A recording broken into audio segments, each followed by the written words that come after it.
Today I want to talk about getting CPR training. This weekend I went and got some CPR training as well as AED training as well as basic first aid training. So basically things have changed a lot in the last 20 years of CPR training. They now give you basically a mask that you kind of get along with the program, and the mask itself is this device that you pop out like so, and then you put your little thing on top, and then you put this over a little nose, and it has a little area there for the nose, and secure it down, and you breathe into it, and then kind of keep any type of diseases and whatnot like that. Back in the old days, they didn't do that. You just basically breathe in someone's mouth and kind of went from that point there.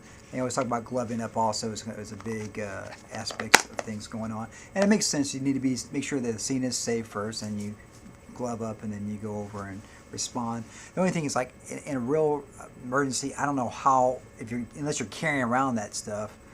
This is not too big, but I don't see that many people carrying around something this big all the time. They got smaller ones, of course, but you could breathe in someone's mouth or breathe in someone's nose if you had to with it.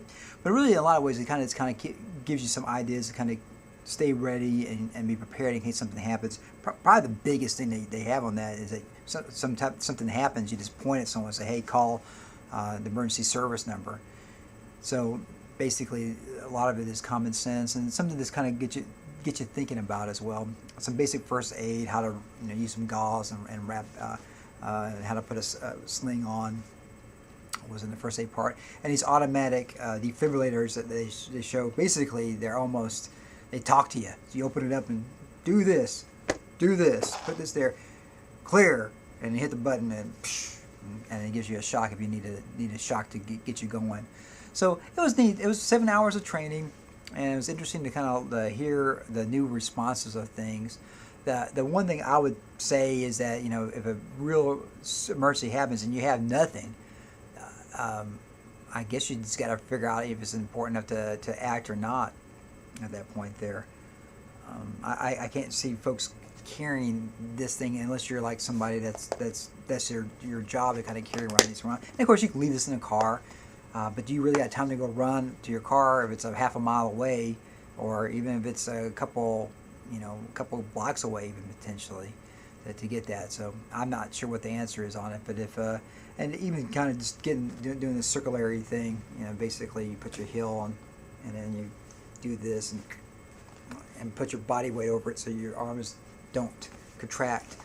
So anyways, it's kind of neat to do it. I'd recommend, if you got 7 hours of your life and you can afford it, go ahead and get the CPR training. I just kind of did it. Everybody else was in there for some type of reason, and some type of association needs them to be certified for this, that, and the other. I just thought I'd just go out and do it and kind of learn some things. And it was really interesting in a lot of aspects to kind of see what the things, and apparently they change the guidelines all the time, how many times you do this and that and so forth. So I guess to stay current, you kind of keep re-upping it every couple of years. So if you got some time to take some CPR training, I'd recommend it.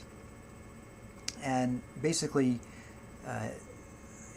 first aid skills are probably going to be the thing that's useful, especially here in this hot East Texas weather, looking for somebody that has some type of heat problem going on, some heat exhaustion going on. So anyways, hope that helps, and rock and roll.